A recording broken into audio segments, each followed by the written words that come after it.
Hi friends, అందరూ బాగున్నారా? ఇదైతే ఫస్ట్ పొలం స్టార్టింగ్ అంటే పంట స్టార్టింగ్లో వేసిన పేపరు ఎలా రిమూవ్ చేయాలి, దాన్ని ఎలా తీసేస్తాము, ప్లస్ ఏం చేస్తాము అనే దాని గురించి ఈ వీడియో. ఇలా మొత్తం నీట్గా వర్షం పడిన టైంలో అట్లా అంతానే లేదు, పంట అయిపోయిన వెంటనే ఎక్కువ నీళ్ళు కట్టేసి బాగా కాలువలోకి నీళ్ళతో ఇంకిన తర్వాత అట్లా తీసేయడం జరుగుతుంది.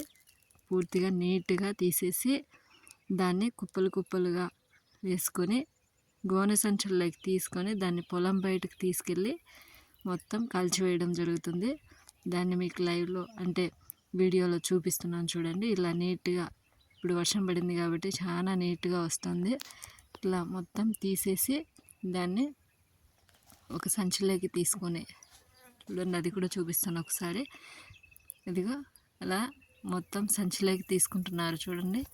అది అంతా ఎక్కడ మిస్ అవ్వకుండా భూమిలో ఇంకిపోయి పాడవకుండా దాన్ని మొత్తం ఒక వేస్ట్ ప్లేస్లో, ఎక్కువ కంపలు అక్కడ ఉండే ప్లేస్లో పడేసి కాల్చివేయడం జరుగుతుంది. అలానే అది పేపర్ లాగడం అయిన తర్వాత వాటర్ పైప్ లైన్ ఉంటుంది కదా, అది కూడా ఇలా మొత్తం తీసేసి దాన్ని కట్టలు కట్టి బయట తీసేయడం జరుగుతుంది.